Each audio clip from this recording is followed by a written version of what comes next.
C'est le boss du rap game, le visionnaire à la longévité légendaire. Eli Yafa, aka Booba, aka Cop, aka B2O. Rappeur entrepreneur originaire de Boulogne-Billancourt dans les Hauts-de-Seine. Né d'une mère franco-belge et d'un père sénégalais, il grandit notamment à Meudon dans un paysage de discrimination. Et il traîne au Pont de Sèvres à Boulogne. Très tôt intéressé par le hip-hop, il commence par la danse et s'essaye au tag. C'est lors d'un échange scolaire aux States à Détroit à 15 ans qu'il s'imprègne réellement de cette culture. Notamment danseur au sein du collectif parisien La Clica, il fréquente les cercles du hip-hop français. Observe, freestyle, avant de se mettre à rapper sérieusement vers ses 17 ans. Il rencontre Ali, originaire d'Issy-les-Moulineaux, et ils forment le duo Lunatique. Ils côtoient des collectifs comme le Beat de Boule, autour duquel gravitent des rappeurs locaux comme les Sages Poètes de la Rue, Malek Almort, Mauvaise Langue, Sir Dooms et d'autres figures proches comme Salif ou Nesby. Après un passage dans le crew Time Bomb, un premier buzz avec le morceau Le Crime Paix et une incarcération de Booba, Lunatique fonde avec Géraldo et Jean-Pierre Sec leur propre label 45 Scientifiques. Le collectif 9 de I est également créé. Ils sortent leur emblématique album Mauvais Oeil le 25 octobre 2000, qui mélange poésie urbaine et brutalité. Du rap cru, froid, sombre et indépendant, fortement influencé par les rappeurs East Coast tels que Mobb Deep ou le Wu-Tang. Et là, la machine est lancée. Booba se lance en solo avec son premier album Temps Mort en 2002. Il fonde son propre label Talak Records sur lequel il sort son deuxième album Panthéon en 2004. Il crée sa marque de vêtements Uncut et balance sa première mixtape Autopsie volume 1. Il a déjà 3 disques d'or, il est déjà respecté dans le rap français underground, mais c'est pas encore le patron. Et les radios refusent de passer la plupart de ses sons. À cette période, 50 Cent et le G-Unit ont déjà retourné les States avec Get Rich or Die Trying et The Massacre, dictant les nouveaux codes du gangsta rap des années 2000. J'ai déjà fait une vidéo dessus d'ailleurs. Booba, branché sur les tendances Quinry dès ses débuts, s'approprie cette esthétique à sa façon, soignant son personnage avec cette image du rappeur street, musclé, tatoué, charismatique. C'est en 2006 qu'il sort son 3e album Westside à l'âge de 29 ans. Son premier gros succès commercial. Avec cet album, il passe dans une autre dimension. C'est la transition entre son côté hardcore, old school et underground vers quelque chose de plus accessible et mainstream, mais toujours crédible. Porté par des singles de fou comme Garde la pêche, Boulby qui est le premier gros banger de rap français à l'américaine, Au bout des rêves calibré pour les radios, ou encore L'émouvant Pitbull, son classique ultime qui sample Mistral gagnant de Renault. Rien que le titre de l'album reflète son influence américaine. Westside fait référence à Boulogne qui est une banlieue ouest de Paris, mais aussi au Sénégal qui est sur la côte ouest africaine. C'est pas encore le Booba qui chantonne sous autotune, c'est un Booba encore brut, qui crache sa haine avec des punchlines tranchantes, des rimes et de la technique, des couplets sans filtre, mais qui sait aussi insuffler ce soupçon de maturité, de poésie et d'introspection. Pendant 1 heure, il aborde des thèmes comme la rue, la réussite, la loyauté, l'identité, le racisme ou la solitude, sur fond de vécu, violence, armes, drogue, ego trip et arrogance. Le tout avec des phrases cultes et des références culturelles, notamment aux films de gangsters comme Scarface, au football ou à l'histoire africaine. Il s'autoproclame aussi duc de Boulogne, ce qui lui vaudra d'ailleurs des tensions avec Zoxy des Sages Poètes de la Rue, en plus du clash avec Cynic à la même période. Musicalement, il prend des risques, en mélangeant plein de sonorités, du gangsta rap dirty south au pur hip-hop, en passant par les ambiances club à la Timbaland, le reggae, le rock ou la musique classique. Il s'entoure de quelques producteurs avec lesquels il a déjà taffé, comme le duo Animal Son, mais aussi DJ Mehdi, Frequency, Core, Ivan Peacemaker ou encore Jay Naz. Côté featuring, on retrouve notamment ses acolytes Mala, Brahms et Isaka de Malek Almort, McTyre, Kennedy, Trade Union, Mr. Rudy, Dry et Demon One de Intouchable ou encore Econ. Une connexion qui démocratisera d'ailleurs les featuring avec les States. Westside, c'est aussi une esthétique sombre et des clips iconiques, tournés notamment au Brésil, au Canada ou en Russie. L'un des plus marquants étant celui de Boulby, qui rend hommage à sa ville, où il entre dans un club caché au sous-sol d'un grec avec une esthétique inspirée du film Belly. Et cette cover iconique, réalisée par Armen Jerayan, où on voit Booba guettant à travers les stores d'une fenêtre et tenant une arme. Image inspirée de la fameuse photo de Malcolm X et symbolisant son côté seul contre tous et parano, avec le parental advisory francisé. L'album se clôture avec une outro qui est d'ailleurs mon outro préféré de Booba, où il dit la phrase biblique « Les derniers seront les premiers », ce qui sera plus tard l'intro de son album Lunatique. Ainsi, Booba devient avec Westside un symbole pour la jeunesse. Il incarne une attitude de mauvais garçon, dur et réfléchi. Il popularise un vocabulaire. On le voit partout, sur les plateaux télé et même à la Starac. Il lancera aussi le Westside Tour, sa première grande tournée. Je vous mets quelques extraits. Garde la pêche.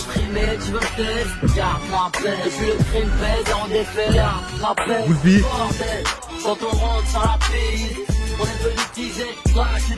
Mauvais garçon.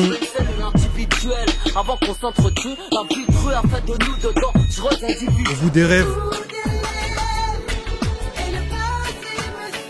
Pitbull.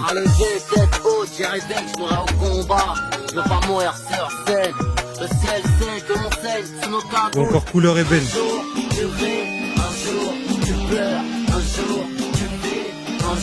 Un de mes préférés, c'est Boîte vocale. Je vais pas y sauter sur une île en regardant une carte postale. Je vais débarrasser le bitume, marcher sur une île, faire un peu de bif ailleurs. fermer le local. Westside s'écoulera 37 000 exemplaires en première semaine, en physique bien avant le streaming, et il deviendra en moins de 2 ans le premier disque de platine de Booba. Il se classera premier dans le top des ventes d'albums, un record pour un rappeur à l'époque. C'est le rap qu'il a choisi, la suite on la connaît. De projet en projet, il ne cessera d'imposer sa vision, à travers Clash, Vents et Marées, toujours avec avant-gardisme. Il a tellement traversé les époques qu'on a tous un peu de lui en nous, de façon différente. Westside, c'est une nouvelle naissance, un météore qui arrive sur le game pour devenir une marque, une icône.